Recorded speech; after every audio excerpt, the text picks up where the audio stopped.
welcome to the September 28th, 2020 meeting of the Grafton Planning Board.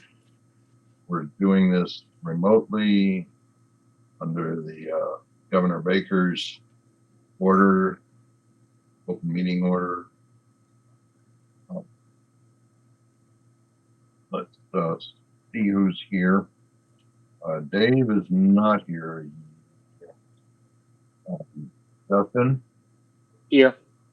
Linda? Aye. Preble? Aye. I'm here. We do not have our associate. I see Chris is here. Help us with everybody else who's here. Chris McGoldrick, town planner, present, and Natalia Allward. I see Dan Hazen. Oh, Can they talk? present. Trying to unmute it, sorry. Okay. Can they answer, Dan? Can you answer? Yes, I'm here. Okay. Jeff Palmer, Yep. you can hear us and we can hear you. And Joshua Lee Smith. Hello? Didn't hear anything. Joshua? Can you hear me now? I can. Yes. Yes. Okay, sorry. All right. Good evening, everyone. Hi. Let's see. Public input. This is for anything that's not on our agenda that you want to talk to us about.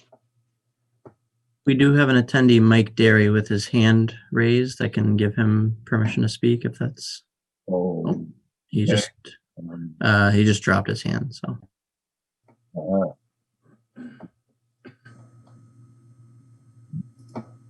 sure whether I can talk. So there's no public input. The thing is, I don't see him.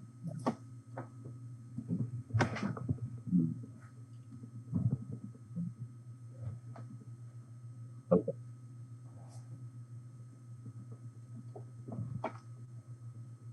Oh, I think maybe we'll try doing some of the general things while waiting. Hopefully Dave will show up before we have to make any decisions. Bills, we have a bill. We have at least one bill. I'll move that we authorize the bills to be signed by a town planner on behalf of the board. Second.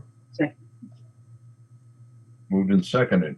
I looked through that bill and I was wondering, there's a lot of this work and that work listed, but I don't think it was particularly related to specific projects that I could identify. I think that might be nice to know. In any case, is there any other discussion? Hearing none. Justin? Aye. Linda? Aye. Preble? Aye. And I vote aye. Meeting, did we have meeting minutes? I don't remember. I did not. No see meeting any. minutes, but the bills are marked on the left-hand side. Under their address, there is a project name under each one. Okay, Just I didn't see that. I see that Dave has arrived. Greetings. Confirm that you're here and can hear us and we can hear you.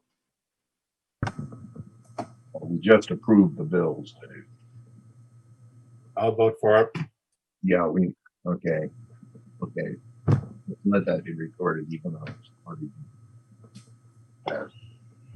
All right, determination of minor modification, SP 12-1-2,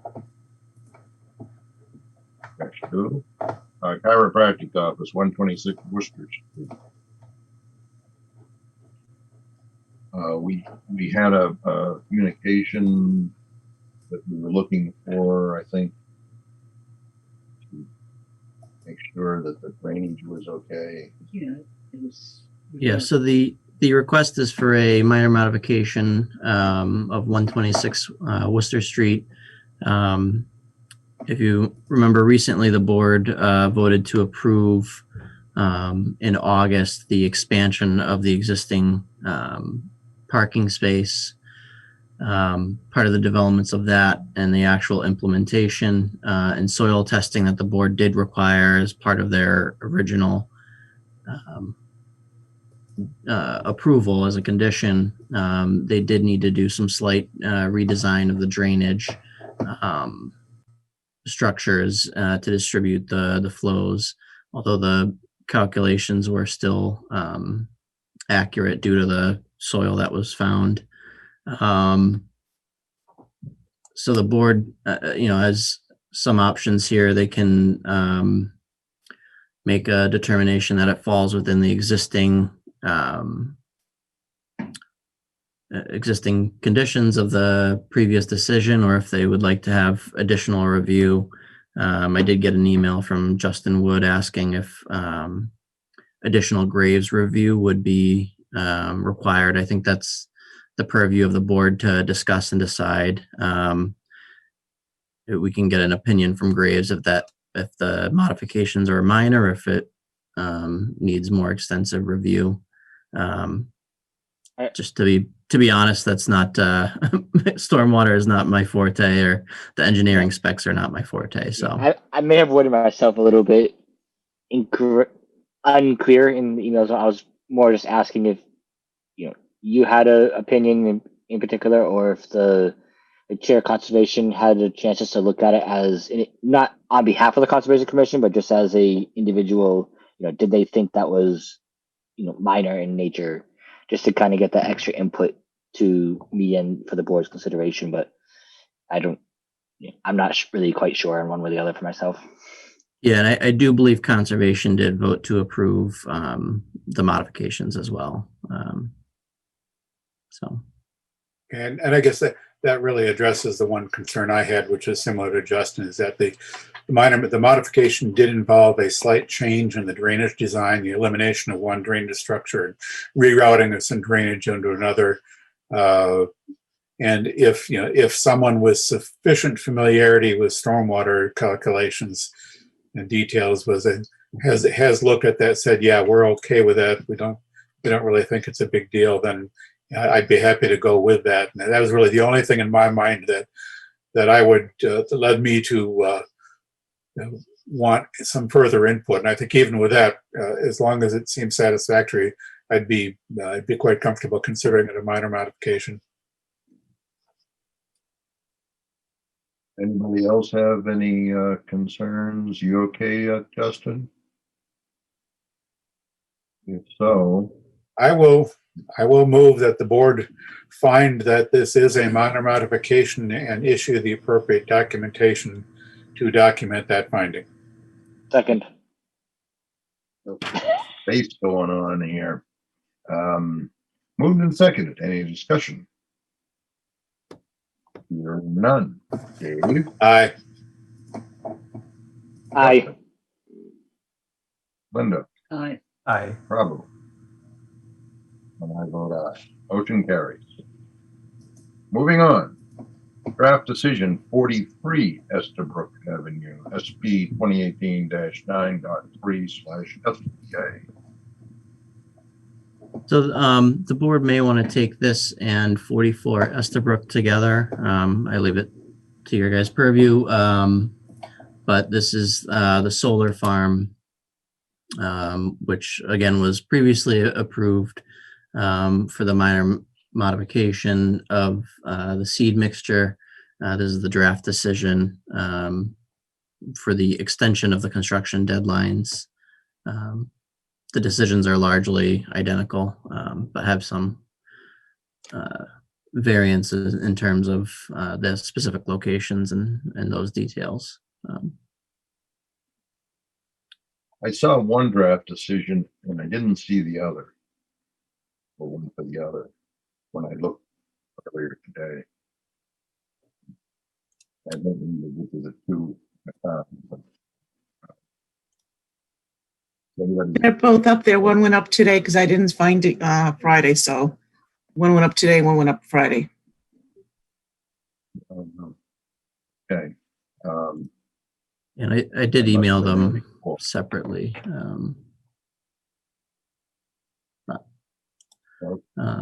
Well, why don't we just keep it simple? Got a decision for 43.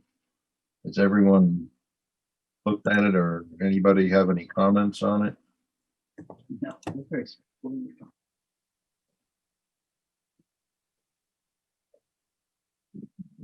There we go. Gotta blow it up.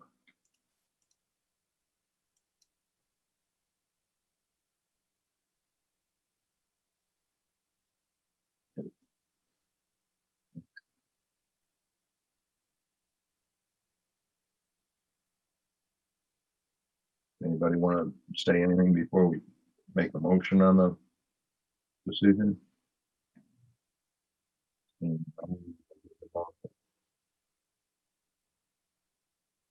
I Thumbs up. see it. Yeah, go ahead. So, Chris, in terms of the key decision is for 43, is that just the extension? So 43 and 44 are both just for extensions of the construction deadlines. I can pull up the other decision as well. Well, let's do this one and then the other one. Yeah, so the one that I have up currently is for 43 Estabrook. I'm good. Need a motion. I guess I'll move that we find favorably for the decision on 43 Estabrook. Second. Moved in second. Is there any discussion? Hearing none. Dave, Aye. Justin, Aye. Linda, Aye. Prabhu, Aye. and I vote aye. Motion carried. 44. We have another decision.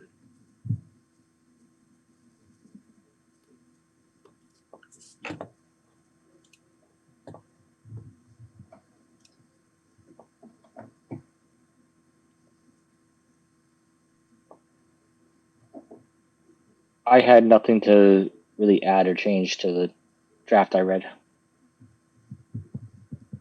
Hearing no discussion on this, I will offer a motion that the board approve this decision with the findings and conditions as drafted. Second. Moved and Linda second. Can't tell with the Zoom delay. Moved in second. Any discussion? Hearing none. Dave, Aye. Justin, Aye. Linda, Aye. Prabhu, Aye. and I vote aye. Motion carries. Draft decision SP 2020-6 site plan approval at 80 Snow Road. This one is trickier. Yes.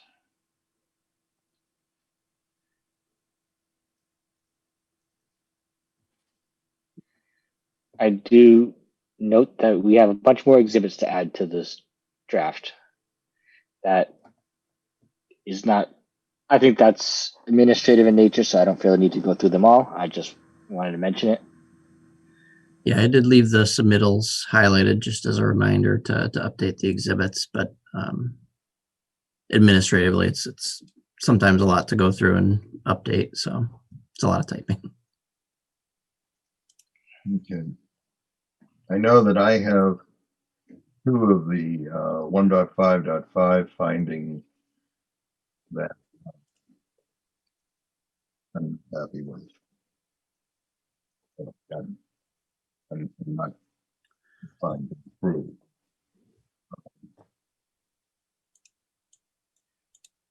Which ones are you thinking of, Bob? Just to see if they overlap with mine. Compatibility, which I think is G, and not which letter it is for the screening and buffering.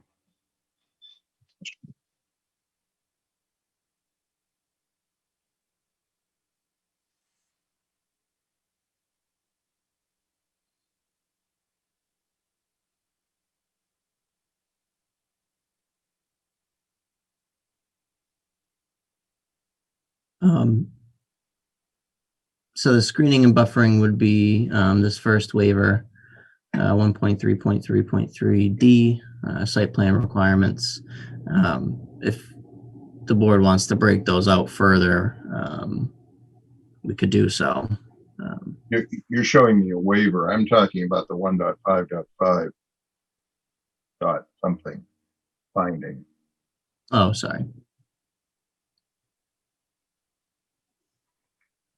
Sorry. Let's see.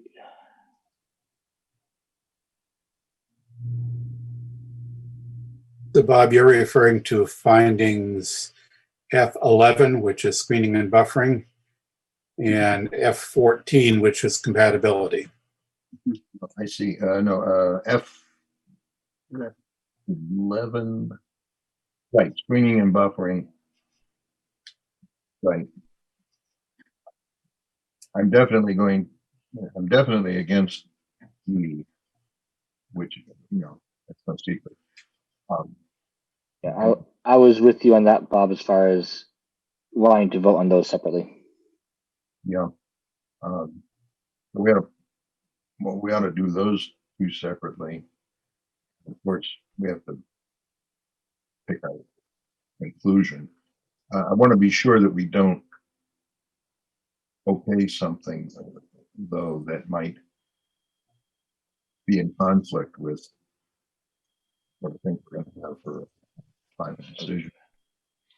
So I'm trying to double check as well. Had that in some case a while back. I'm not sure. Are there any other? Generally speaking, to the best of my recollection through these proceedings,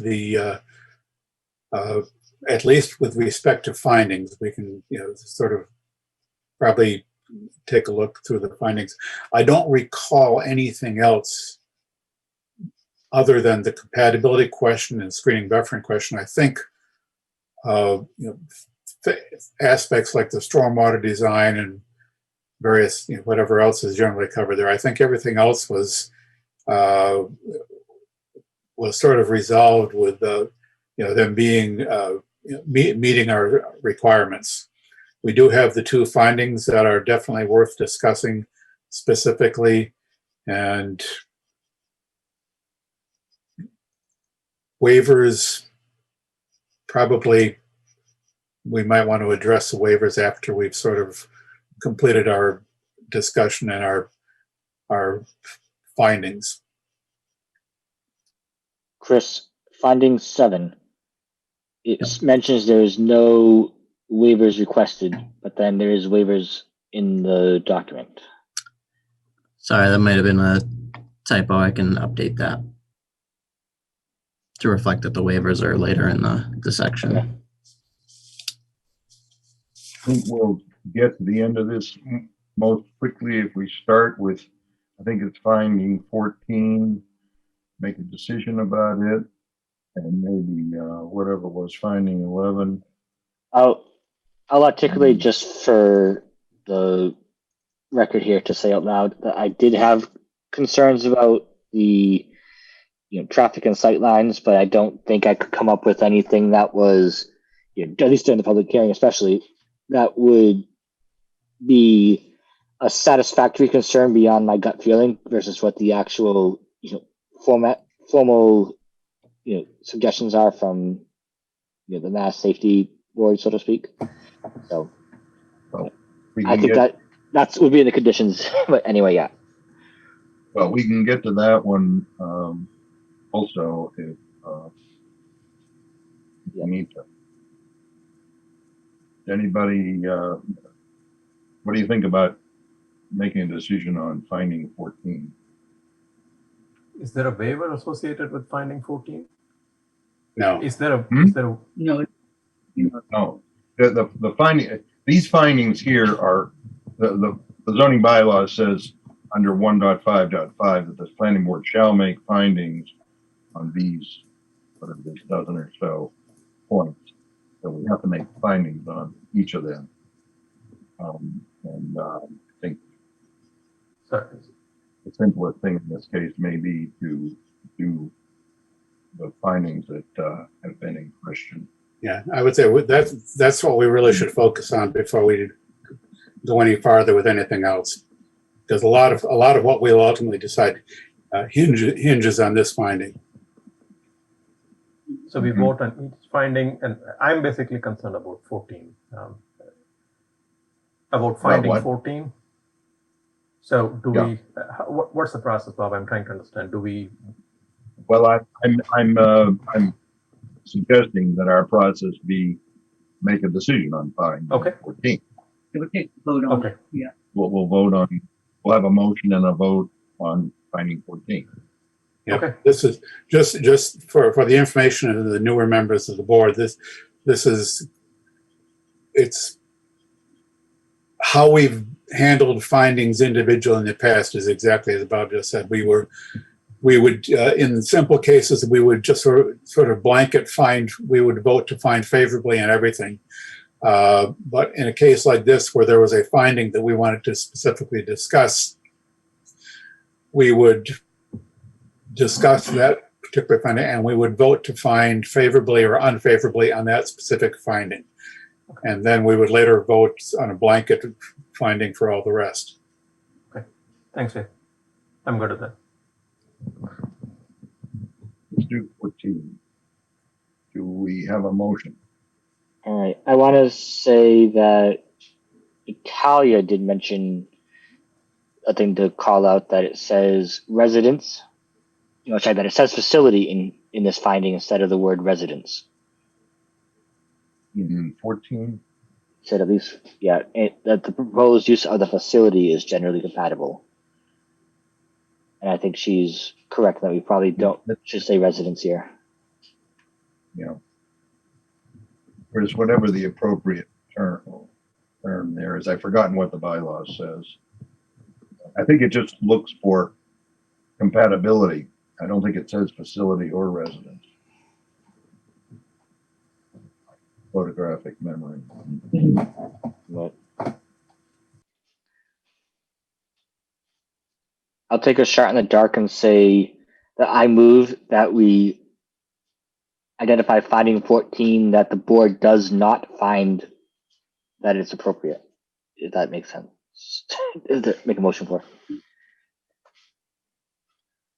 There a second on there. Second. Linda seconded. Discussion. I think we've had a lot of discussion. So, It would I, probably be wise for the board to include in the finding the reasoning why it is found incompatible. Mhm. yes. I'll say for myself, even given the fact that the applicant could make a single family home at that size in that location without, by right, so to speak, but all the neighboring homes are not the same size, and that's the biggest reason I find it's not a compatible nature. This is a much bigger home than the surrounding neighborhood, and I think the nature of it being a two-family building would make it is a big difference in why that is so big. I think if the applicant feels they can sell a home that big with one family, then they have the by right to do so. But I think it doesn't make sense to approve this as a two-family home at this size. I will say, my opinion here is I cannot find this incompatible for the sole reason that it is a two-family. No. I can be persuaded to find it incompatible because of the size. That is, this particular structure is proposed to be more than double the size of the single-family homes in terms of living area, more than double the size of the homes in the adjacent area. But I want to make it very clear that I do not think it incompatible solely on the basis of its being a two-family. I agree with that. I also note, yes, you could build a single family home there, as you say, Dave, but what are the chances of building and selling a house of whatever it is, 6,000 square feet of living space on an R20 lot that you have to cross the railroad to get to. Yeah, that's a point I made, I think, in the previous meeting, that Right.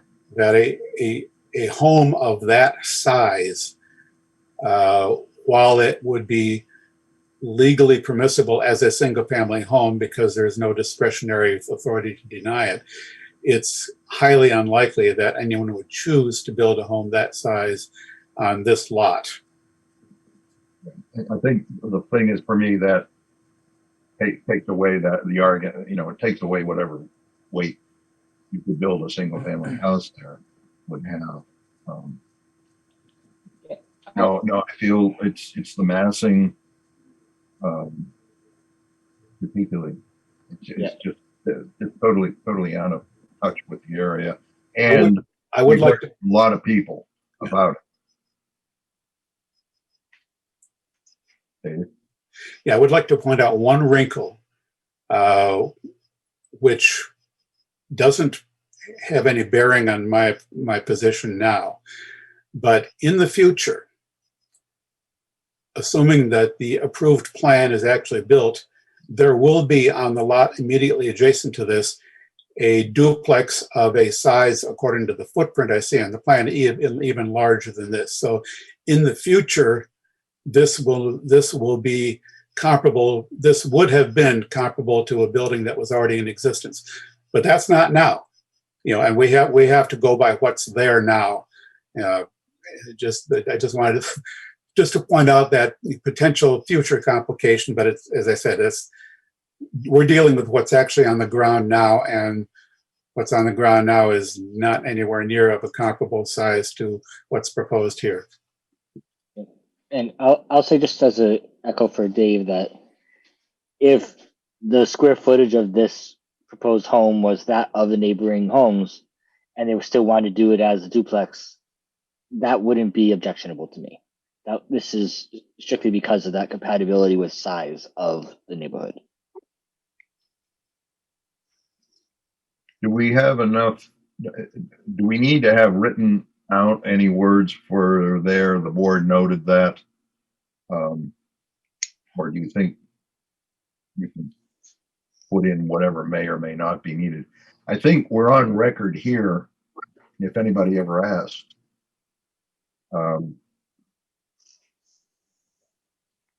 You presented some information, in fact, at the last meeting. You did some numbers and whatnot. I don't know whether we have that captured on paper. Referring to, I think I mentioned some numbers regarding the average size of the homes on Greeny Drive. Yeah, and you had several little bits there. In any case, that's again on video record anyway. Well, what we heard and what we discussed.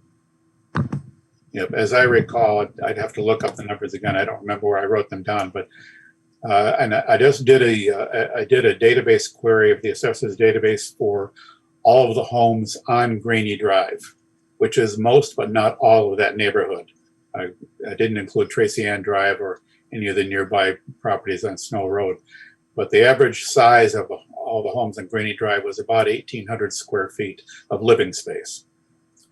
And just to refresh our memories, the applicant stated at the previous meeting, before we closed the public hearing, that the total living area of the duplex was to be about 4,000 square feet, 2,000 square feet for each side. Okay. Any other discussion on the motion? From my perspective, I agree with Dave, but I think I also feel that from my perspective, I find it incompatible based on the size, plus the fact that it's also going to be a two-family home. I tend to see that together, size alone being incompatible, plus that it's also going to be a two-family home. That only adds to the fact that it's not compatible with the rest of the houses. That's the way I understood this. if the board wants to include the specific fact that it's a two-family home, I would have to vote against finding it incompatible because I don't want that to be on record as, I will not support that as a reason for denying this. Chris, do you think we need any cause there with F-14? I think I've taken down enough notes on the discussion of the board, and I can definitely refer back to the video record to include that discussion in the finding. If the board prefers, I'd be happy to draft that finding and present it to the board for their consideration if they want to be kind of specific to the language. Does anybody want to wait until we have specific language? Or do you want to vote now? I think we know pretty much. I'm okay. Is there anyone not okay? Is there any more I discussion? just want to remind that the way I made the motion and I vote is to deny this find to make it does not find in the finding. That's okay. More often you'll have a positive finding and then you'll have negative votes, but we can do it that way since we have the motion. Ready to vote? Mhm. I vote says it's not compatible. Aye. Dave. Aye. Justin. Linda, Aye. Aye. probably. And I vote aye. Motion passes. We find that it's not compatible. Now we are up to 7:30. Would you like to table this until after we do our hearings? Is there any objection to doing it? Is there any problem with doing it? Let's do that. I noticed that Vikram has joined us. Vikram, can you confirm that you can hear and see? You need to Yeah. unmute so we. I'm here. Thank you. Okay. And Chris, notice Natalie's comments, a comment about that question of facility and residence. I see over on chat. Or Yep, when I have we that. come I back. have that written down. Okay. Someone said, So oh, yeah, we did have a Q&A that I answered. I don't know if the board wants to discuss it at all. Great. We're hopefully Greg can hear. I don't know whether he's on here. We're stopping consideration partway through this decision in order to, because the hearings are posted at a specific time, try to respect that. And I'm hoping that the hearings are not going to take too long. Then we'll come back because we're going to need some more time on that decision. Okay. Okay, so public hearings. Request for modification of special permit, SP 2017-5.3. Approval at 8 Millennium Drive, Nature's Remedy. And this is a new hearing, so I'll read the public notice. The Grafton Planning Board will hold a public hearing on Monday, September 28th, 2020, commencing at 7:30 p.m. to consider an application for a modification of a special permit for a third one-year extension of an approval with conditions granted on September 6, 2017, on property located at 8 Millennium Drive, as shown as Grafton Assessors Map 5, Lot 1.J. Said property is located in an office light industrial OLI zoning district. The applicant is Nature's Remedy of Mass, Inc. The owner is Valiant Enterprises, LLC. Copies of the application and plan are available for public inspection on the Town of Grafton website at www.grafton-ma.gov on the Planning Department Development Projects webpage. Pursuant to Governor Baker's March stay-at-home advisory, this meeting will be conducted via remote participation. Please see www.grafton-ma.gov/planning board for more information. Okay.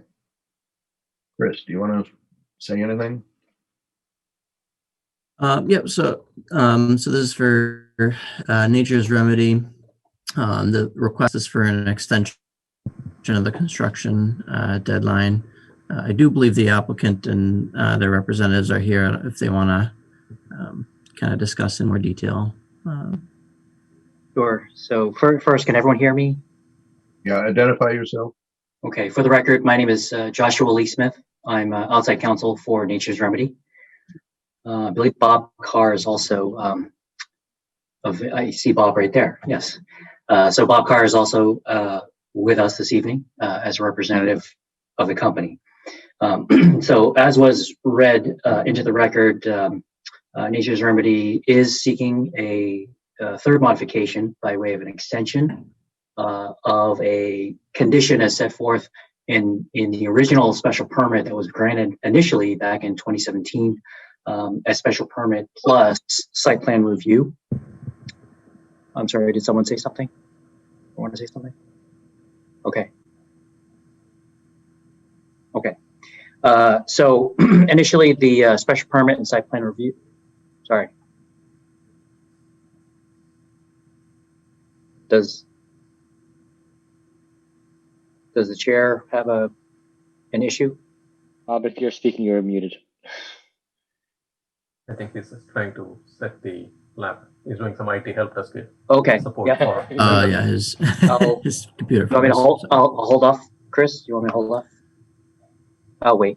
Yeah, I'm not sure if he has audio. So Okay, sure.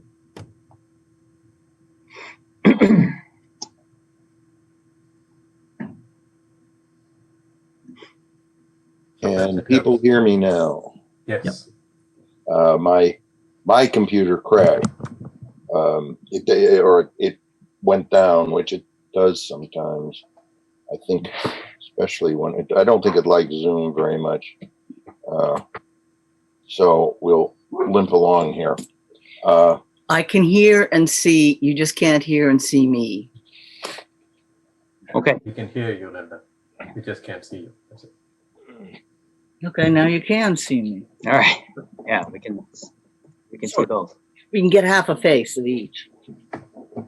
Good. Okay. Are we good to go then? yes, Yeah, I believe. Members of the go board? ahead. Okay. All right. Go ahead. I won't start completely over. But as I was saying, back in 2017, Nature's Remedy had first obtained its special permit and site plan review in connection with this proposed development, which is located off of Millennium Drive. Very basically, the development entails the construction and development of a approximately 36,000 square foot facility to be used as a cultivation as well as manufacturing of now adult use marijuana products as well as medical. Initially, when the board first approved Nature's Remedy's application, the application had also included an RMD or a registered marijuana dispensary component. So the last time under modification 2 for the extension before the board, Nature's Remedy had, in addition to the extension request, had also sought and obtained approval with respect to adding adult use, manufacturing, and cultivation with respect to this site, as well as removing the RMD component or the dispensary component. So that gives a little bit of background with respect to the site and the use. We are here as set forth in the letter that I had submitted to the board back in August, looking now pretty plainly for one more extension with respect to condition 1 of the last modification that was approved by this board. The last modification allowed for extension through September 27th of 2020. So what we are seeking this evening from the board is approval of another 1-year extension to September 27th, 2021. Some of the reasons, as I set forth in the letter, pertain to not only the challenges that not only my client faces, those others in this industry are facing with respect to backlogs at the state level or the Cannabis Control Commission, CCC, as it's widely known. Many backlogs with respect to applicants seeking and obtaining state level approvals, which really make slows down the process with respect to getting ultimately final approval in a lot of the local cities and towns. That coupled with, of course, the fact that going back to the timeline, this board last voted to approve the extension back in January of 2020. It was just a couple months thereafter when we started to see what was happening with respect to this global pandemic. COVID-19 took a grasp and a hold of everyone and really brought the world to its knees for quite some time, beginning in March. And since then, I certainly won't say it's normalized, but it's become a new normal. And during that time, again, starting back around a little late February, but really beginning in March, you started to see the effects of COVID on businesses, obviously, effects of people's lives, not to mention their livelihoods. But specific to this, what we're requesting from the board this evening, and the impact that COVID has had on my client's business, it's been pretty challenging, not to say the least. And again, I preface that by adding to the fact that the climate with respect to obtaining permits at the state level was already a challenge for a lot of applicants. But with COVID, of course, you run into issues with for those projects that have already begun construction. I've seen clients run into issues with being able to get labor and materials and general contractors and subcontractors and scheduling. For those projects that are in the permitting process or that have been approved, such as this one, you can run into other types of challenges. Funding may be one of them. Funding investors, which it can be really difficult, certainly in a time where we're dealing with a global pandemic. So all of that, plus just sort of general operational challenges that a lot of young companies run into, put all of that into the mix, and here we are this evening requesting another 1-year extension with respect to this project. All in all, I will say my client is 100% committed to the project. Nothing has changed with respect to change of direction in terms of the project. We're not coming in seeking any type of reduction in the mass and scale of the project.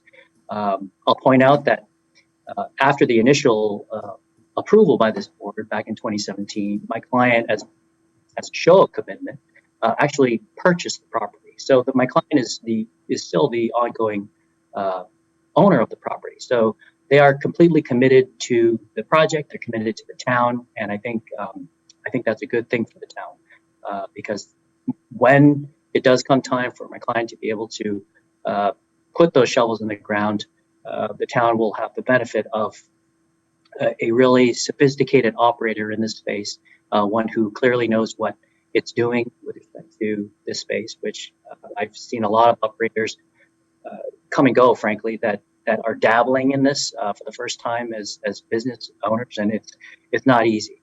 So with all of that said, I guess I'll open it up to the board for any questions that you or the public may have.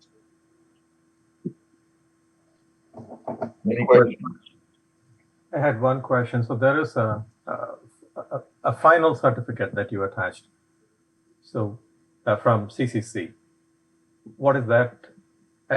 Is it for another site, or is it? I know you're saying you're yet to obtain approval from a license approval from CCC. What are these two then?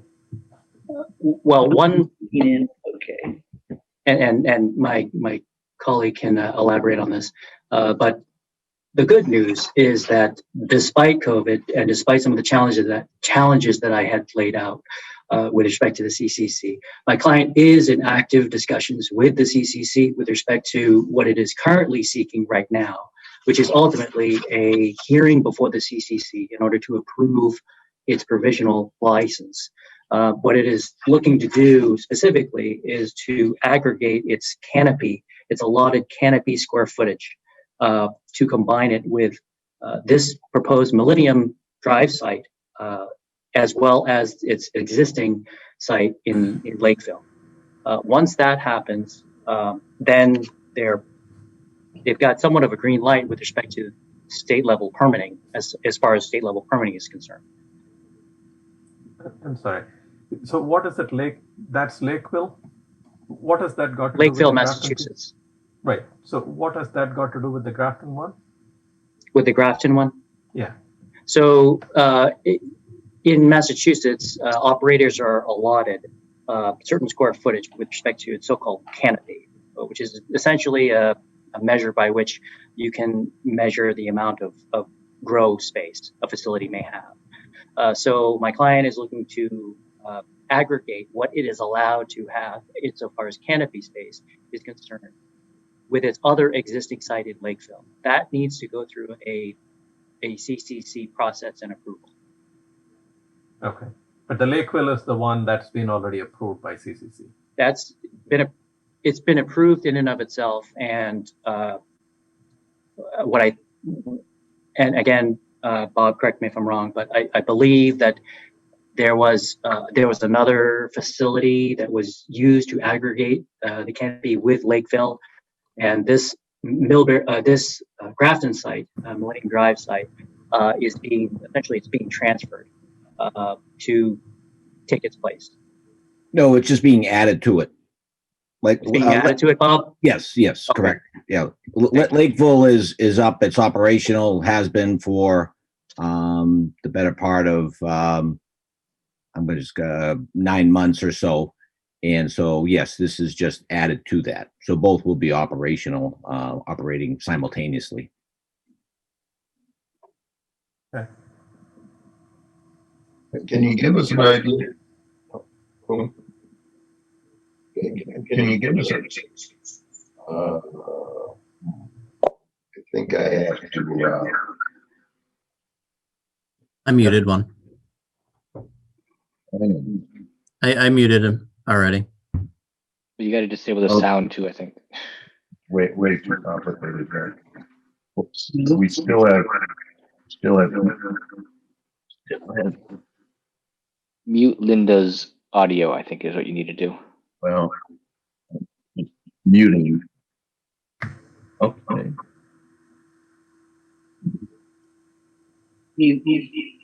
Yeah, just mute her.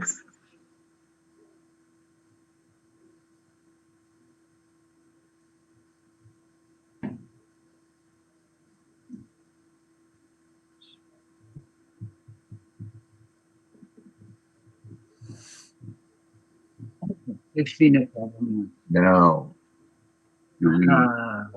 no, I need speaker. All right. Can we hear me? Yep. Yes. All right. How do we get rid of this phone? I use a PC. Well, that's your fault. I'm just curious about the canopy numbers, how much at each place and what the CCC let those together. That seems to be. The size of the canopy that's currently we're working with a floor plan is about 18,000 square feet of canopy. What we've applied for with the CCC is up to 50,000 square feet. Because we do have the addition of expanding. If we don't expand, the CCC over a period of time will ratchet that down. So, it equals to what we are. And that will be in and around, again, 18,000 square feet of canopy. Now, is that 18,000 Grafton or all of you? I'm sorry, say that again. Is that 18,000 in Grafton or is that the total number for you? That's 18,000 in Grafton alone. Well, I'm curious about the other site or sites. The other side has in and around 30,000 square feet. When it's complete, we're still adding an additional canopy there. But the 18,000 square feet of canopy, that's just the flower canopy, and that's actually what's being cultivated and taken down. When you actually figure the canopy for the CCC, it has to include the other rooms as well. You have mother rooms, you have what they call vegetation rooms. That will probably add another 4,000 or 5,000 square feet to the total as far as the CCC is concerned. Again, what we've applied for in Grafton is the tier that covers us up to 50,000 square feet.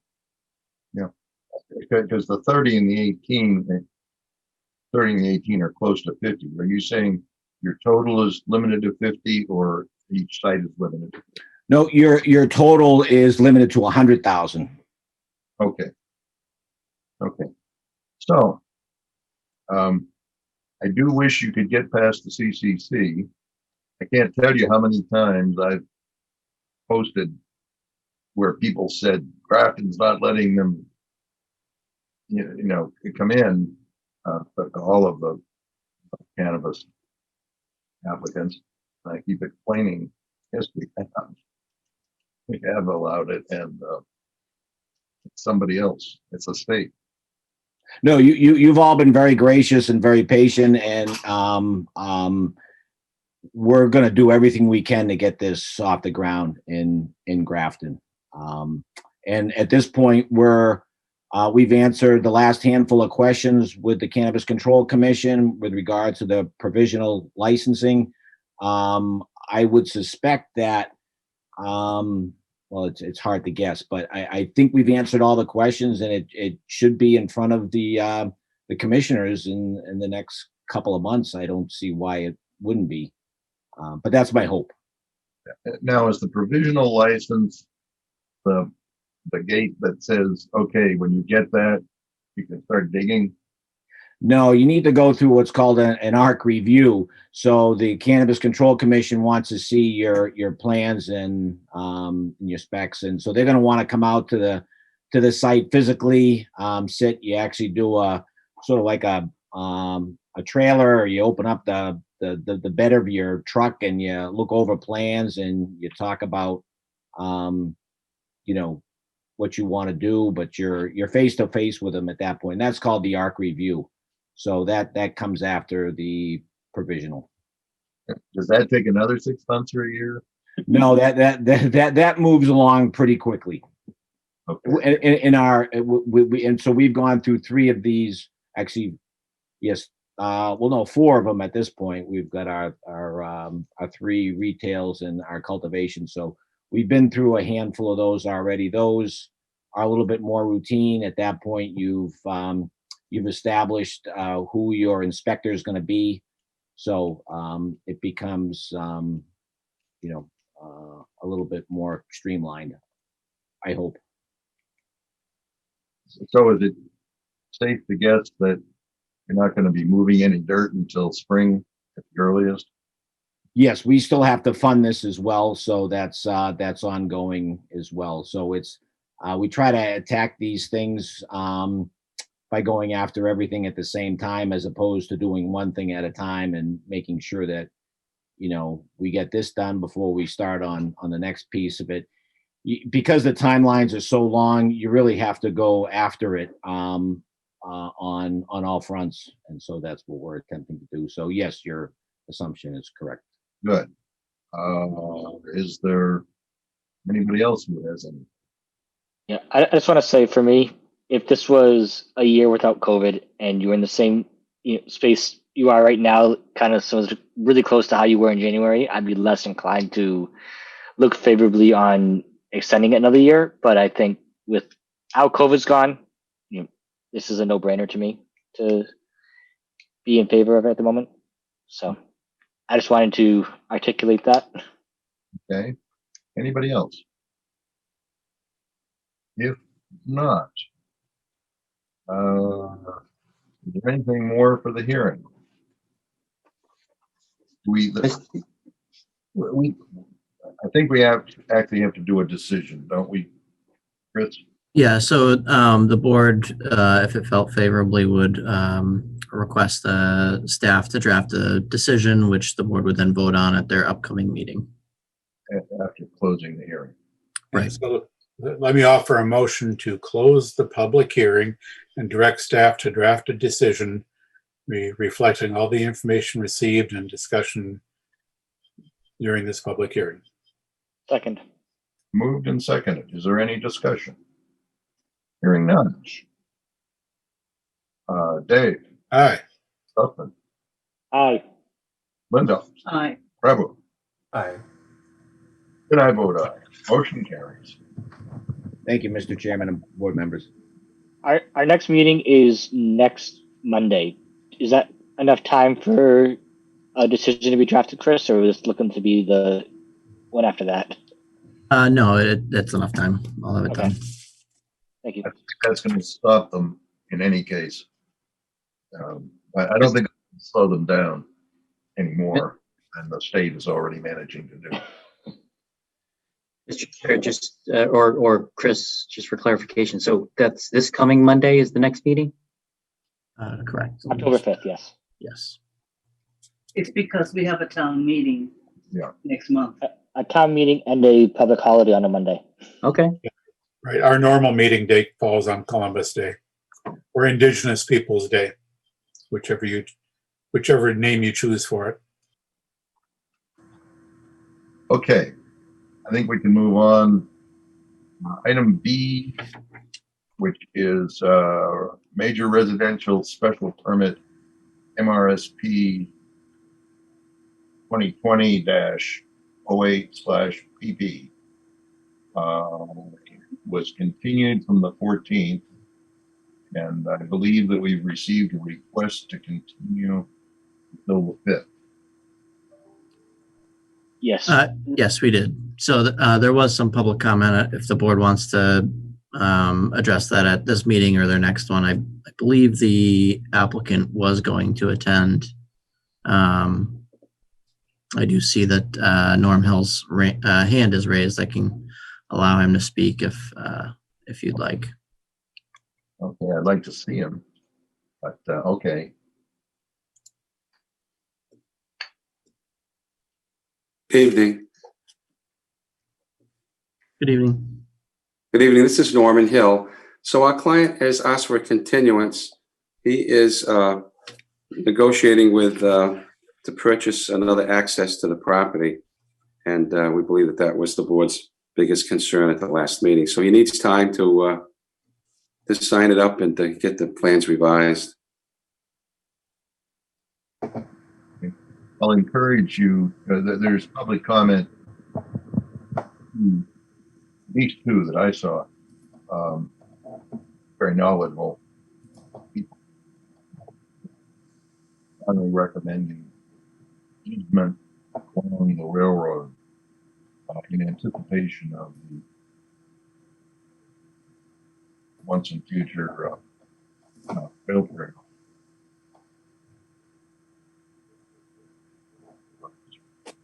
Wow. I do see the written notice, so thank you for that. I do want to just briefly call attention that the written notice says 7:00 p.m. Our typical public hearing start at 7:30. Saying the request for the extension, but for the request for the continuance, which is Yeah. Exhibit 16. motion. Is there anything else anybody wants to? I have a question, Bob. So the request for continuance is for October 5th to Mr. Hill. Would your client be done by then in terms of negotiation and an approach and all those stuff? in terms of procuring the other access?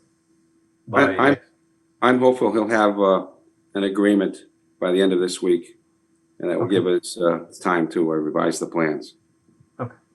Well, we're gonna need time to see the plan, have a hearing, look at it, and so on. But we can continue. But So we have in hand a written request for continuation to October 5th. When October 5th comes, there is almost certain, due to the fact that we are being told to anticipate revised plans, it's quite certain that the board will be wanting additional time past October 5th. But as the request is for October 5th, we can grant that, and we'll touch base with the applicant on the 5th and find out where they are, and then we will proceed from there, right? I think that's correct. So having said that, I will move that the board grant the applicant's written request to continue the hearing to Monday, October 5th, 2020, noting that the hearing will be scheduled for the usual 7:30. Second. Moved in second. Is there any discussion? Hearing none. Dave, Aye. Dustin, Aye. Linda, Aye. Carlos, Aye. and I vote aye. Motion carries. See you next week. Thank you. Stay well, everyone. All right, moving on to item C. Special permit 2020-04 and site plan approval at 274 Providence Road, Providence Street Village. This is continued from September 14th. Let's see, we have a draft decision. We kept the hearing open to receive some information.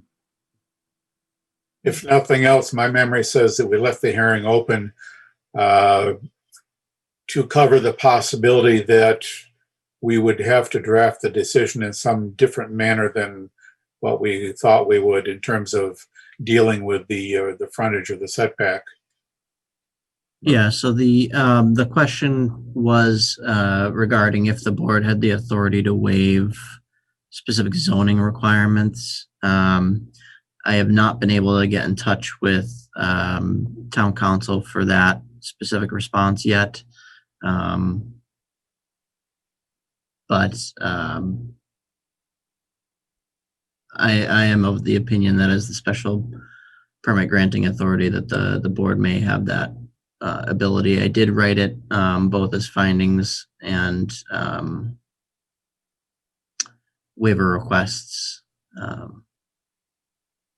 in order to try and cover both bases in terms of writing it. Okay. What's the applicant's desire at this point? Proceed with the draft decision, hope for the best, hope that we do have the authority, or that no one will complain if we don't? Or do you want to wait until we get some resolution? I believe my client would like to move forward with this. Okay. Is I there would, I would like to just take my chances at this point and okay. move forward. Yeah. In that case, is there anything we need to do before we close the hearing? If not, go ahead. I mean, would it be, I mean, some of the waivers, we may want to just go over them first to see, you know, if the board did decide that they wanted additional information in terms of the waivers, it would allow that information to be received.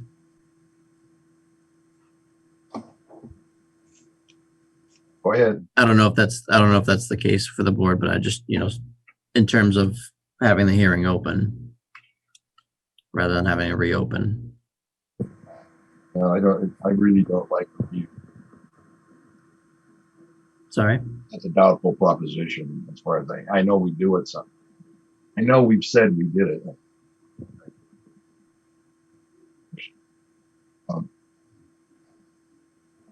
In any case, does anybody want to, what Chris said, or I'll just briefly talk to this. The waiver request that I have seen, the registered landscape architect, we've covered that in the past public hearing already.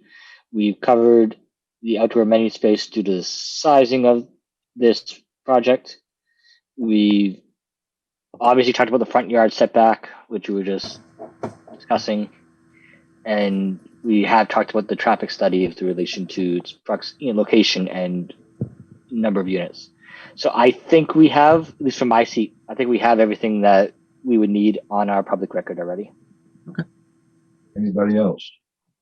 The only question I had was waiver 4, which was the plans prepared by the registered landscape architect. What was our discussion around that, or what did we conclude in our prior discussions?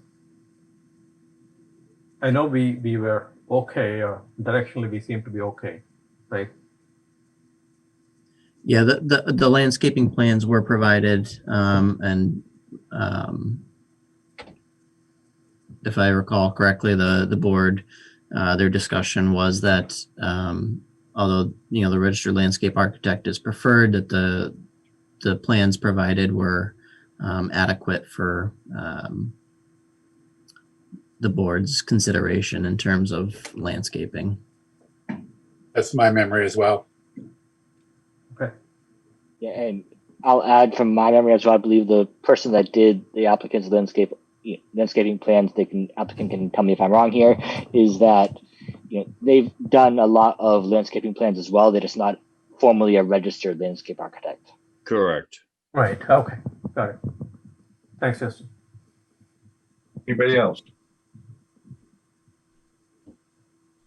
We'll close the hearing. I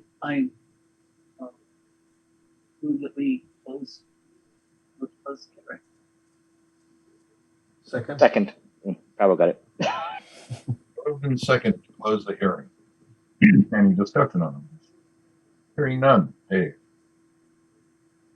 Aye. Justin, Aye. Linda, Aye. Prabu, Aye. me, aye. Motion, the hearing is closed. We have a draft decision. Any comments, concerns, or a motion?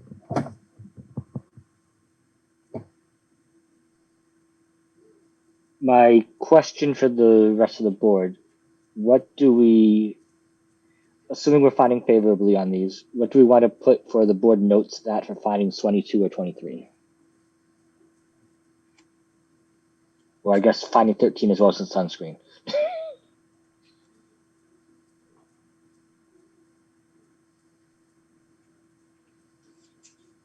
Not sure what the, I mean, those could be removed, or administratively I can fill in some from the discussion. But that's part of how I wanted to, I know we want to write the decisions ambiguously, so I didn't include actual language. I would say unless the board wants to specifically note something relative to those findings, we could just eliminate that. I mean, it's there for the purpose of explaining or clarifying the finding if necessary. But unless there's something more we want to say, I would just leave it out. That works for me. anything else?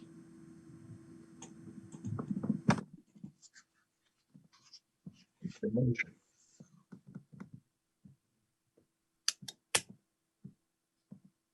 If there's no other discussion, I will move that the board, this is, just make sure I'm clear, that the board grant the special permit and site plan approval with favorable findings or with findings favorable where it's necessary to note that, and approve the waivers, approve the requested waivers, and include all the conditions, all as drafted. Second. And With any changes noted during discussion. right. And is there a second? Second. Moved in second. Is there any discussion? Hearing none. Dave, Aye. Justin, Aye. Linda, Aye. Prabhu, Aye. and I vote aye. Motion carries. Approved. Thank you very much. It's been a pleasure working with this board. Thank you. Thank you. Thank you. Okay. Taking part. Okay. That brings me back to item 2E. We had decided about one finding, had discussed another finding. Let's see.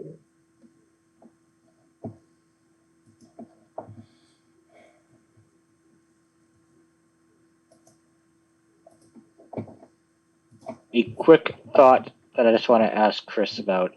If this thought is not appropriate for outside the public hearing, you can shut me down, so to speak, but denying this permit, if we deny this whole permit for lot 2, does this negatively impact our condition for lot 3 with regards to sight distance, sight lines? Since it was kind No, of so tied together. so those conditions in terms of the sight lines and the mirror were conditions of lot 3 as well. Those are mirrored in this decision. So if they're approved, they're also a matter for this decision, whichever one goes forward. If either is denied then or doesn't move forward, it's still tied to each. So they're mirrored in both decisions. Okay. If the permit is denied, how appropriate is it to have conditions like those in it? I have seen them included in some decisions. For a denial, I would likely remove all of those conditions as they're not relevant to a denial. Or if there were a motion, it would say do that. All right. We had the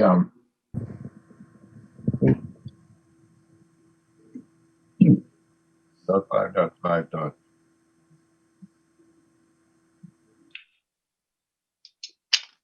D as in dog, finding 11. Mm-hmm.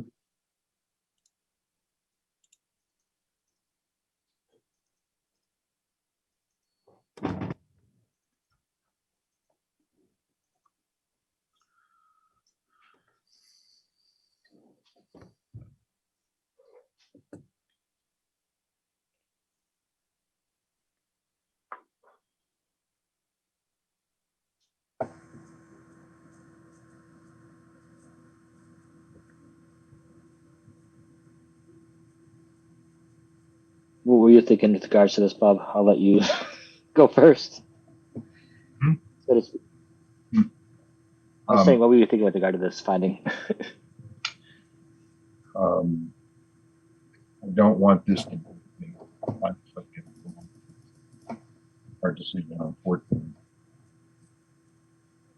And so I'd be inclined to say that the screening and buffering will not. I'm not able to hear Bob. Is it just me? What's Yeah, that? Bob, you're coming across very, very muffled and quiet. Me, a little.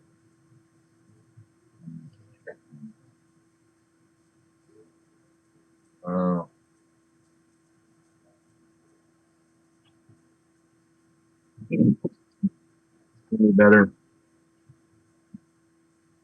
A little bit. No one answers. Can you hear me now? Yes. Yeah. Can you hear me? All right. What did I just say? We're looking at finding F11 1.5.5D. I'm inclined to think that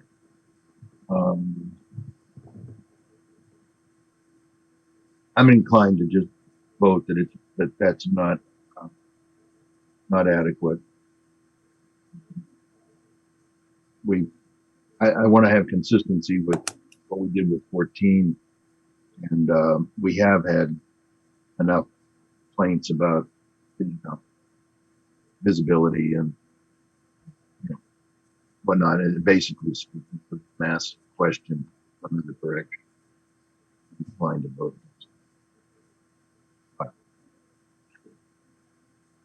See what the motion is. Anybody else on this? Was Bob, so just so I'm clear. So your thoughts on that is based on the number of the amount of complaints that we received, that the screening and the buffering is not adequate. I'm not able to wrap my head around this, so I need some help here. Yeah, the complaints, but also the analysis that very large and that doesn't seem to. I'm not at all sure that the screening and buffering that was proposed is adequate, given the information we have. Yeah, I'll agree there. And I think my site visit, when the foliage was in full swing, you still had a lot of, sight lines to that property that were not really the greatest. That it was harder for me to be favorable on this. Not even directly being able to see how it is in the dead of winter when there's no foliage on the trees and such. So I'd agree with that. Anybody else? Justin, is sightline the same pertaining to F11? That's what I am meaning when I say F11. The sight line from abutting properties to this lot 2 in terms of what might be screening or buffering. So that's what I was referring to in this case. Yeah, it's not sight lines. Screening. My terminology was flawed, but my meaning was the same. Anybody else? If not, do we have motion on this? I'll move like I did the last time that with regards to section 1.5.5D, the board does not find that based on the exhibit, and we can discuss the specific notes if we need to for Chris in discussion. For a second. It's been moved and seconded. Is there discussion? There being no discussion, take a vote. Chris, do you have what you need for the explanation from the board? Yeah, so what I've taken for notes is that the mass of the structure, the height and elevations, in terms of the proposed vegetation and fencing, would be inadequate due to the scale of the structure and type. Good. Thank you. Yes vote denies, says that it's not adequate. Dave. Aye. Justin. Aye. Linda. Aye. Prabhu. Aye. And I vote aye. So we find not adequate for F11. Now, are there any other portions of this decision that we need to consider? Chris, anything? We can go through the remainder of the findings. There may be other portions that we could make arguments. We may want to go over the waivers. But other than that, I think it's pretty clear. Here as to where we need to be. Sorry? Where we might want to be.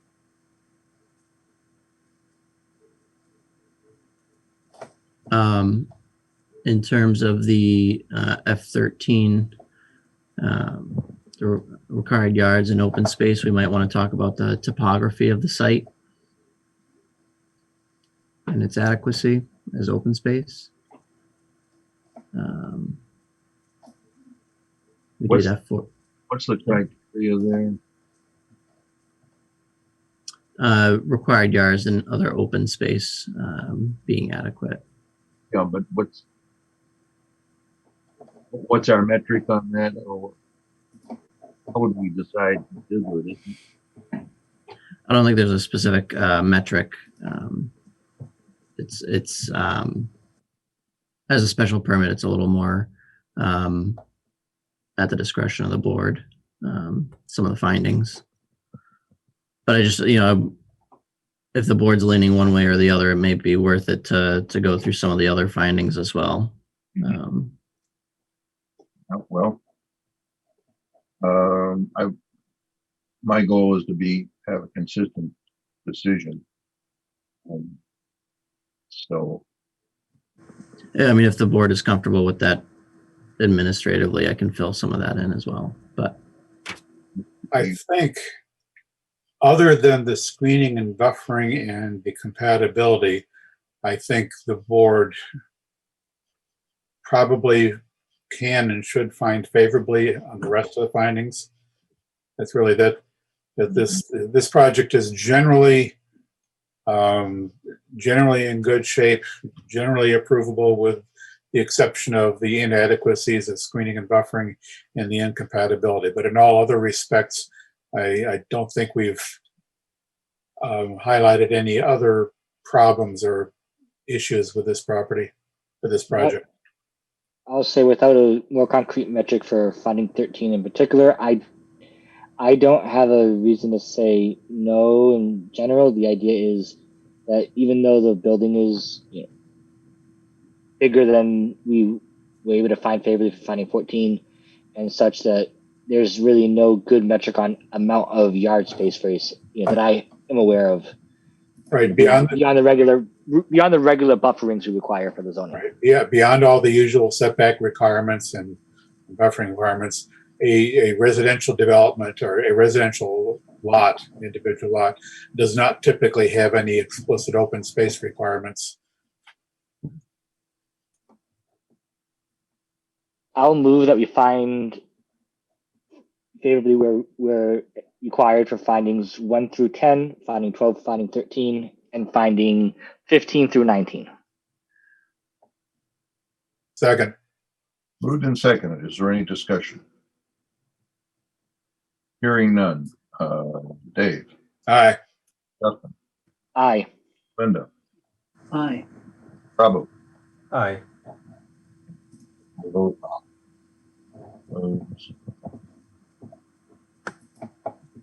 I see that Greg has a question here in Q&A. She's the question. Maybe we ought to find out one.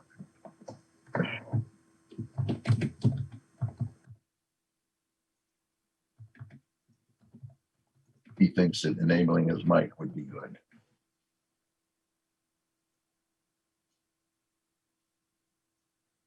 Hi, folks. Can you hear me? Yes. Can you hear me? Indeed, sir. So good evening to everyone. Just a couple procedural questions for myself and my my neighbors. Name. I'm sorry, Greg Pischel, 4 Granny Drive. So in practical terms, what if you guys could just explain what this means? So I understand the direction and the votes that you've made relative to in the negative on these items that we looked at. So does this mean that the special permit for a duplex is not possible, or is it the nature of the duplex that they were going to build? And I guess I'll just follow that up with, what does this mean in terms of what the builder can and can't do, and what does that mean in terms of this whole process that we've been through over these many months? so in terms of the findings, at this point, the board has found against those 2 items and found in favor of the remainder. Procedurally, the board will then probably look at the waivers, and then the actual decision in terms of approving or denying the waivers, and the decision as a whole that will determine what the developer can and can't do in terms of this property and this proposal. Yeah, Chris, you might want to mention what the denied, what future impact there might be brought about by a denied special permit. You know what I mean? Yep. So a denied special permit triggers a 20-day appeal period. If upheld or not appealed, that denial lasts for 2 years, or unless there's a substantial change to the project, that would not be allowed to be reapplied for that period of time. The board has to agree that it's a substantial change in order to qualify. Okay, so that's helpful. If I just to follow up a little bit. So it seems to me, and I don't want to put words in anyone's mouth, but it seems to me that the submission of the site plan per the very large 3-level duplex, 4,000, if you use the attic, 6,000 square feet, is being deemed incompatible. That decision has been made this evening. Is that correct? So the board has made findings in terms of finding F14 and F11. They found favorably on the remainder. They will now vote on the waivers and the actual overall approval. All right. So again, just let me play this out a little bit. So if indeed, and I understand you guys have to go through your process, and this is foreign to me, so forgive me. If indeed this is going to play out in that the duplex, the tri-level duplex that was submitted is not going to go forward. If the developer wishes to build a different duplex of a smaller footprint, do they have to start this whole process all over again? And then we go through posting to the public and weighing in and whatnot? Correct. So the process would be the same. In the case of a denial, the applicant would also have to prove a substantial difference in the project to the board's satisfaction that it is different. Yeah, I would imagine they would submit a brand new building structure plan, and if that one was much different than what they submitted and smaller, and within the confines of what is deemed acceptable and compatible with the neighborhood, that would be one route. And as you guys said in the last meeting, and I think the developer even said this at the end of the meeting, well, can I just build a single family home there? I believe the response from the board was you don't need the planning board to do that. They just basically go through the regular permitting process for a single family home. Is that correct? It is correct. Okay. And in terms of that, when it goes down that path, if there's any concern around fencing or screening, where does that get taken up? Does that get taken up with a different division of the town, with the town single family home permitting process, or how does that work? I mean, I think we're venturing into hypothetical territory here. It depends upon what the applicant does next and what boards and committees need to review and approve. Okay, so you also said in the last meeting that after this draft becomes finalized, that the neighbors get a paper mail notice. Is that correct in terms of the findings? Correct. So there is a notice of decision that is mailed to all of the abutters in the on the abutters list. Okay. And Chris, if I have questions on that, I can reach out to you for just clarification on what that means. I take it. Absolutely. All right. Thanks, guys. I think that's all I have. I see Natalie has a question. I'm not sure which motion it was. She wanted to know who seconded it.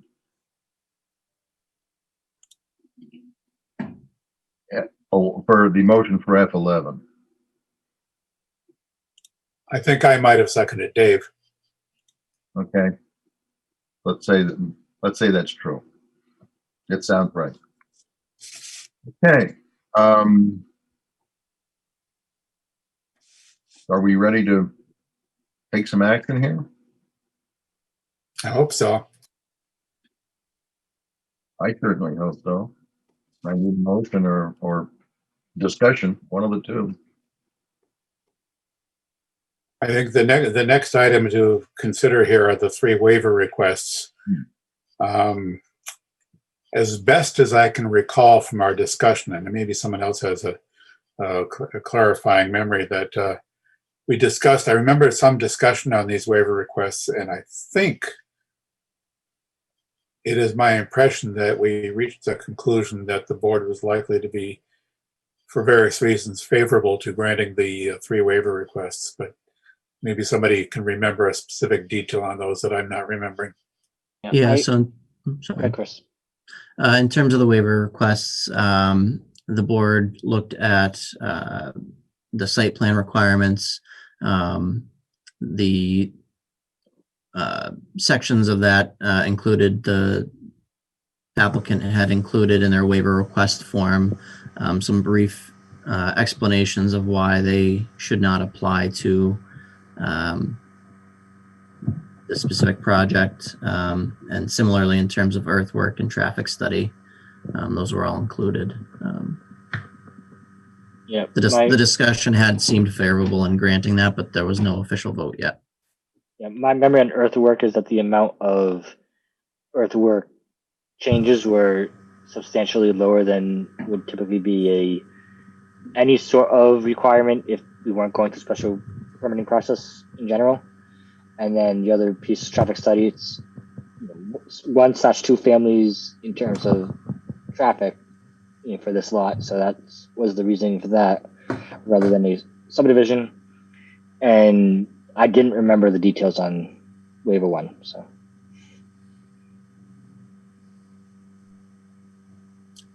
Yeah, so in waiver 1, most of the discussions regarding that was the scale and residential nature of the project. Most of the requirements that we're asking for waivers for are more conducive to commercial or larger scale projects. So parking and loading spaces, service areas, parking calculations, etc. Why do they need a waiver on proposed sign? So they weren't, that's actually a holdover. I apologize from the other decision. I left a lot of the signage language in for lot 3 due to the proposed use. But in this case, for a duplex, you likely would not put a commercial style sign. Yeah, you would not expect there to be any proposed signs on a residential property. I think that this is waiving the necessity to submit. Correct. No. Okay. If no one else has anything, do I have a motion on the waivers? I will move that the board grant the requested waivers W1, W2, and W3. Second. Moved and second. Is there discussion? Hearing no discussion. Dave? Aye. Dustin? Aye. Linda? Aye. Prabhu? Aye. I vote aye. They're approved. Moving right along. Do we need to take any other individual votes, or can we make one more motion? Well, here it gets, here is where our decision to approve or deny has a rather substantial effect on the entire set of conditions. If we are to approve, then we want to go through the conditions as written and make any possible changes. If we are to deny, then at least most of the conditions become irrelevant. And I don't remember off the top of my head what conditions we do include in a denial. But the key question here is approve or deny. We have a motion to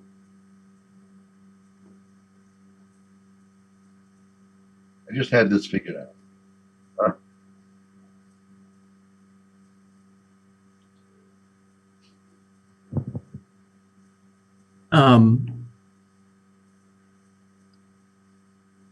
I do believe we can have a motion to deny and edit out irrelevant.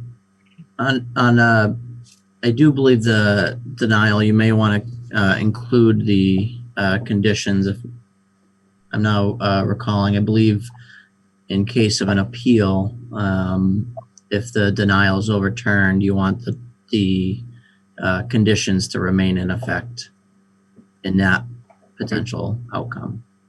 Okay. Does anybody else have anything? I need a motion.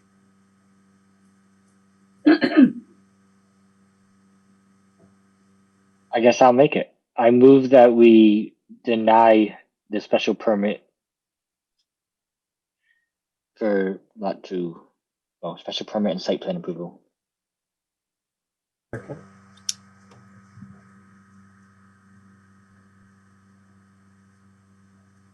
Who's second? I second it. Probably denied or seconded. We had at least 2 seconds. Any discussion? Hearing none. Dave, Aye. Justin, Aye. Linda, Aye. Prabhu, Aye. I vote aye. The application is denied. All moving right along. I think this brings us to discussion items. Hill redevelopment overlay district for review and general discussion. Anything new for tonight? There is. So I have a kind of brief update. So the where the board left off, we were looking for a revised scope from CMRPC regarding some of the draft zoning language and updating the report that they gave us so far. We do have 14 hours of LTA available. If the board is willing to use those hours for this purpose, they do have a scope that includes all 14 hours. I just have to pull up my email. I believe it was 10 hours for drafting of zoning and similar language, and then 2 the remainder 4 hours is 2-hour slots for any meeting presentation or support for a total of 14 hours. I think we voted a while back, maybe before you, Chris, that they had asked to have someone designated to approve use of the LTA hours, and I got appointed, but I'm happy to have the board chime in. Yeah, so they do ask that, and these last couple of times we've used them, they do ask that either the chairman authorize it, or we received the scope today, so a vote of the board would be even more weighty if it so choose. Now I am the chairman. At that point, though, we decided that since I had so much more contact with CMRPC than Dave did, we actually had a vote in the spring. Understood. In any case, I'm perfectly happy to have a motion. I move that we authorize the use of the hours for the discussed purpose. Second. Moved and seconded. Is there any discussion? Hearing none. Dave? Aye. Aye. Linda? Bravo. Aye. I vote aye. Anything else on this item? That's it for now. That in on this one, Chris? Yeah, that's it for now. On to B, subdivision rules and regulations. Is there anything there? Not since our last update. I'm still setting aside time to go through that and more thoroughly vet it. Yep, I have just a couple of notes on that to follow up on our discussion from last week. One is, I raised a question last week whether anybody could make any sense out of an idea of creating the rural road category in the subdivision rules. I've scratched my head and come up with nothing on that. Did anybody else come up with anything? I'd love to see some information about what that would look like. So would I. I am concerned that about, there's the requiring more than the town requires for its roads or whatever. I think I gotta wait until I see something tangible before we can get very deep into that one. Yeah, I was looking for some ideas somewhere about what exactly that was intended to mean, and I've come up empty so far. Another topic on the subdivision rules. I think I circulated to the board based on Prabhu's discovery of a great document that surveyed 187 communities for their dead-end street lengths, among other things. So I wrote up a summary of how of what I found there, and I think the major takeaway I got from that is that our dead-end rules are not at all out of line with those of a lot of other communities. So then that's one thing I had been wondering about, and I'm just delighted that we're able to come up with some useful information without having to do hours and hours of research work ourselves. So that's great, and it's no attempt to. That's not an attempt to propose any changes so much as it is to put our current rules into context, and we still are going to be thinking about that in some way, shape, or form going forward. But that's not for tonight, unless somebody has any comments to make on that particular study. I have one addition. So I did further to the conversation on my request that is there an engineering or a science basis for the dead end street and stuff. I did some research, but there is the Institute of Transportation Engineers and some societies. None of them actually have a guideline. It is all about recommendations. So I think that's what, Bob, you were also alluding to. This was more of a policy decision. So everyone seems to be across the board, even the Institute of Engineers, Transportation Engineers, they say that roads should be connected and factor in the policy piece came in, Dave really articulated that very well, that there should be substantial benefit or some significant benefit to the town if you're going to make any waiver for requests beyond whatever is that we have decided for the dead end, length of dead end for streets. Good input. And Dave, I was so pleased to see your summary of that report. More or less, I think, said what I've been saying, as to where all this comes from and where we stand. I do think we could have a little, if we ever get around to voting on any change in subdivision rules, might want to put in a few more words where Dave had we don't define how to measure to the dead end road, and maybe pick up on reasoning or the policy of somewhere about interconnected roads. Yes, I think and that's something to think about going forward.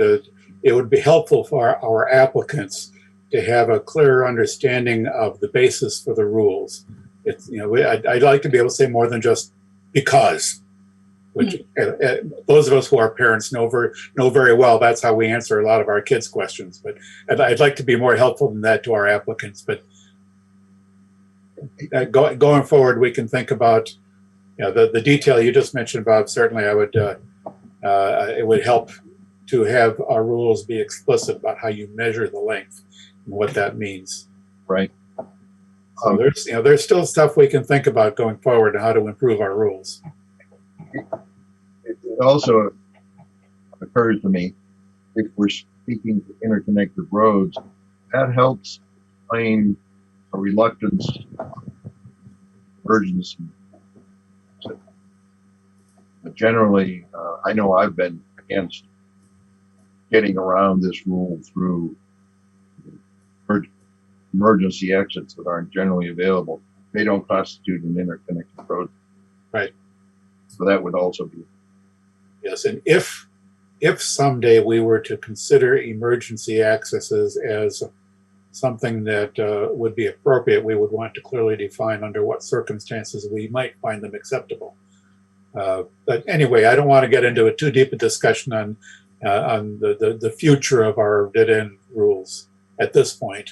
I think I was pleasantly surprised that we could come up with just something to put our rules in context. There was one other topic that I wanted to mention again under subdivision rules. Unless there's something more we wanted to say on the dead end topic specifically. And that is, I brought this up last week, the idea that we might find it useful, and then we might not. We might find it useful to explicitly include in the subdivision rules some parameters for roadway design, or something related to roadways, or more generally parameters that, in line with what the zoning bylaw encourages us to waive for a flexible development, we might find it useful to include something in the subdivision rules to give a better sense of what such waivers might be, or even to include some variant rules that apply to flex only, that in a sense would be a substitute for a waiver by making it more within the regs. I spent some time thinking about that over the past few days and looking at all the things that the ZBL suggests we might want to waive. And so far, I really haven't come up with anything that I could really wrap my mind around as being something that I would suggest, with one exception. And that's something that the ZBL does not actually talk about waiving, but seems like it might be appropriate for a flex. And that would be the separation of intersections, which we've currently set at 600 feet. Now, that's a whole other topic that I'd like to get some more context from other towns on, but we don't have that yet. But nevertheless, looking specifically at a flex, when we have significantly reduced lot frontages in a flex, the idea of a flex generally is to make the subdivision, the developed part of the subdivision, more compact. And a 600-foot intersection separation really defeats that purpose to a significant degree. So I think it would be worth considering, and I don't have any specific numbers yet to suggest, but that's on my list of things that we might want to seriously consider having a different rule for a flex because of the nature of a flex. I think we want to try to, for a flex, encourage in every way we can the development of a more compact subdivision surrounded by plentiful open space. And that's one parameter that I think clearly works against the idea of a flex. And in that context, I will note that I haven't tried to review all the flex subdivisions and what we've done, but I happened to run across one where we waived that separation down to one of 100 feet and another one of 375 feet. This was back in '96 in South Grafton, Heritage Meadows, Essex Circle, and Saunders Drive. That also happened to be a dead end, the maximum length of which was 651 feet. But what struck me was that it seemed to make perfect sense in that particular subdivision layout that it worked with a 375-foot separation between the two ends of Essex Circle and 100 from there to Main Street. And it seemed to work quite well. And so as a specific idea for further consideration on a flex design, that to facilitate the design of a nice compact subdivision, that's one rule that I think definitely deserves to be seriously considered as a flex specific rule that's different from the regular rule. We might also be thinking about the 600-foot rule in general, but I'm looking at right now specifically in the context of a flex, and how do we make sure that a flex really encourages, really it helps to meet the goals of flex. My only adding thought to that, and this is without having any idea on where I'm leaning if we want to do it, is there might be a distinction as well between interior and exterior connecting roads for subdivisions when we're thinking of changing the way we, between 600 or less distance. Because, for example, the entrance roads from existing roads that exist outside the subdivision, right now we would want them within, outside of 600 feet. But then, we may not want to waive them down to what we might allow interior connecting roads in a flex plan. I'm not saying I have an opinion yet. That's just a thought to say out loud. Is that, the distinction between interior intersections in a subdivision and exterior intersections has crossed my mind once or twice. I haven't followed that thought up enough to say what I think about it, but it is a distinction worth making. The interior intersections are something over which the subdivision designer has much more control than the exterior intersections. They're basically, in many cases, they're stuck with only one or two possible points of access to the subdivision, whereas they have full control over or much more control over the design. They're subject to the limitations of topography and wetlands and lot geometry, but within that, they have much more control. They can decide where they want to put the intersections. They can't really decide where to put the exterior intersection. But that, again, there's some food for thought there, and I'm not going to attempt to answer that yet. Right, that internal versus external, I brought up when we were having some discussion about a couple of different projects fairly recently, and that would really have to see what you want to change for internal before I know the external. But I think certainly okay to think about that. The intersections on Pleasant Street are a different story from residents making their way around the subdivision. On the other hand, roads cost money, so I don't know how compelling it is on the road. Something would let them have more roads. We'll have to talk about that one. The one other thing that I might give some thought to, in at least some cases, flex allows us to narrower roads, and there've been at least one or two cases where with curbs, and that made it really kind of narrow. I got one of our best known selectmen today saying about we had made one of the subdivision situations. So at least think about, if it's narrow, having, what do you call it, mountable curbs or berms. Car can get up off the road. Vertical curb isn't really viable for that. So that's something to put in there. That may touch on one of these topics that ZBL suggests we waive, and that's curb requirements. And yes, together with a narrow road, and one of the objectives of Flex is to minimize the amount of pavement, the length of the roadway, the width of the road. So what goes along with a reduced pavement with might well be a more gently sloped curb that provides easier access for, say, parking up partly off the curb, something like that, something like what you just said, Bob. Yeah, I believe that I'm definitely not a traffic engineer, but I believe what I've seen those referred to as Cape Cod berms, asphalt Cape Cod berm.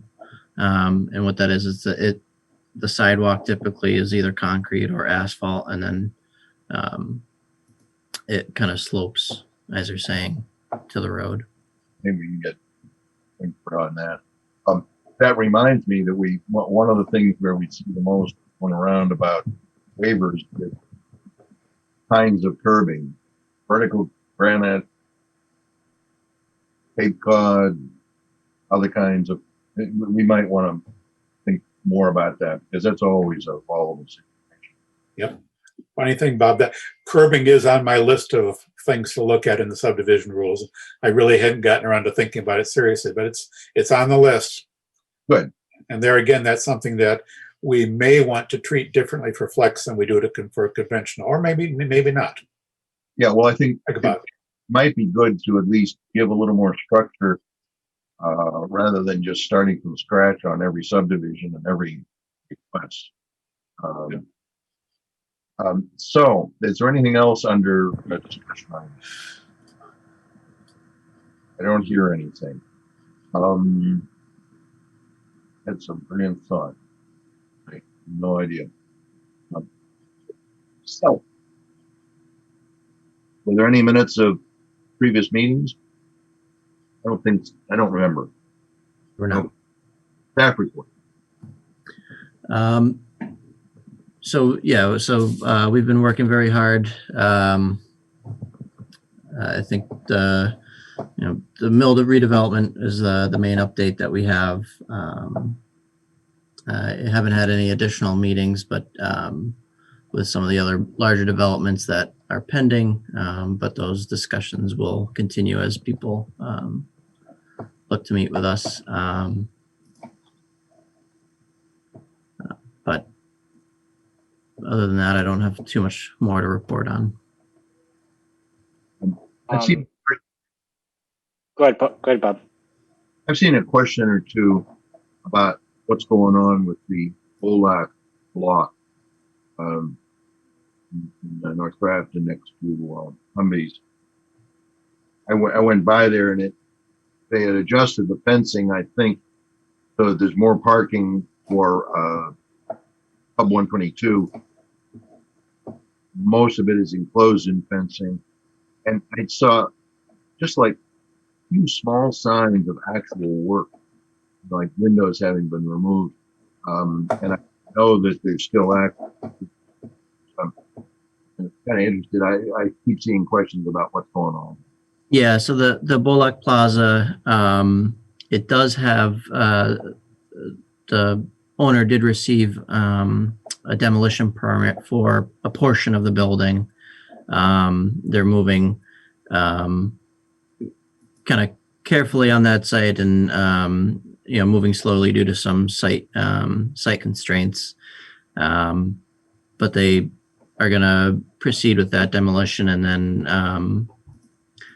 we'll continue to discuss with that building owner for kind of future uses of that site and potential redevelopment. So, okay. Anybody else? Yeah, I heard some commentary outside of here about problems with the new DPW site, and is that affecting? First off, do you know anything about it? And secondly, is that affecting the town's leaving of the old site and RFP process that was supposed to happen for the old site? So the issues with the DPW site have not come across my desk. I'll be happy to reach out and try to get a better beat on that. But in terms of the RFP, we're moving forward. We have had several interested developers come out to our site visits and expressed that they will be submitting bids for that site. So I'm hoping to get some very good proposals and move forward on that front. Part of one of the contingencies that's included in that RFP is that the existing DPW storage needs to be either maintained on the site or built off-site elsewhere. So although it's not a requirement, that would obviously score higher in evaluation. Anything else, son? I had another question, but I can't remember, so I'll take it next week. Understand that. Correspondence. There was an interesting, a copy of an interesting letter. Yes, right at the top. Yeah, and oddly enough, it's the first item. Sometimes they put ones that are more directly drafted on a file, but I thought that was interesting. I don't know whether there's any discussion of it. It'd be interesting to find out more about the background of that and so on. But we seems like that area right around there keeps coming past us. Well, things keep happening. Yes, I mean, I can give some background on this. Obviously, I don't want to air too much ongoing stuff tonight, but in terms of that, there were several complaints of the property that were received in the building department. We did review the site, and the kind of advertised uses for the site were not had not received the necessary approvals.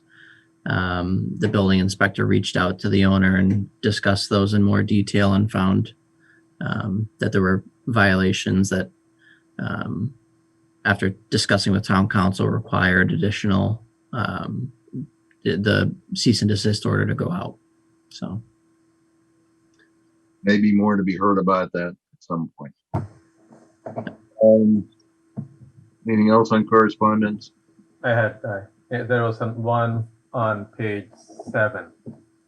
This is regarding a park facility in Northbridge that has been, they have approved, I think, whatever they call it, a special permit has been issued for recreational marijuana establishment in Northbridge. I didn't realize that a few months ago there was one in Upton that was approved. Now this is approved, just as an FYI. Okay. We're going to see that in all the towns that haven't voted no, we're going to see that happening. And the rate the state's moving, we might live long enough to see some of them open. We might. All right. Any reports from planning board representatives on town committees and MRPC? Dave. Well, I can report that as the board's representative to this committee, the Town Administrator Screening Committee had its first meeting this evening. It's caused me to be a couple minutes late to the planning board meeting, as you already know. The committee basically just sort of went over and introduced themselves to one another and to the consultant that's going to be working on the acquisition of a new town administrator. Mark Haydad, the finance committee rep, is chairing the screening committee. Liz Spinney, the school committee rep, is vice chairing the screening committee, and Karen Sapatelli, the library committee rep, is the clerk of the committee. So the committee is fully organized and currently has, I believe, a meeting scheduled for October 14th to discuss, criteria and desires. The committee, the chair did point out that much of the committee's work, once it gets to the point of reviewing resumes, will be done in executive session. So much of that work will not be in public view until we get to a selection of finalists, which will then would become public. So that's kind of where we are. I think the timeline looks like it could be anywhere from November to February when the committee's work is finally ready to submit to the select board. And that's about all I can report on that at this point. We're just getting started. Was there any discussion of seeking public input? There was indeed. The committee will be making an effort coordinated through the consultant to reach out and solicit public input. I think we concluded that we would try as many ways as we could reasonably do to reach out to the public, and we'll make a best effort, and we will be happy to receive public input to whatever extent the public chooses to participate. Excellent. Excellent. Any other reports? Library seems to be moving along. Beautiful. Yeah. So someone posted on social media, it looks like it's on fire. It's really going right. I will just say the CPC met, I think it was last Thursday, and we formally voted on the warrant articles for town meeting. And there's a few that are not relating to CPC funding, but to correct financial minor errors that, very minor in nature, but still important to correct in terms of municipal finance and politics. So, but that was, but The warrant articles sometimes too, and maybe there's some place I haven't seen. they were drafts so far from my understanding, but like, in particular, what happened for at least one, I think more than one of these ones that had an issue is that there was the motion as read on the floor was different than what was printed and what was on the screen. And the motion that was read on the floor was what officially takes effect. So that's why there was a minor issue or two, and what can you do? I'm thinking the whole warrant. No idea what we're going to see on this one. And I'd like to see a little more visibility of that. Is there anybody else on this item? Is there anything else that may legally come before us? I think a motion to adjourn might be in order. And that's So made. not debate. Dave, Aye. Justin, Aye. Linda, Aye. Bravo, Aye. and I vote aye. We're adjourned.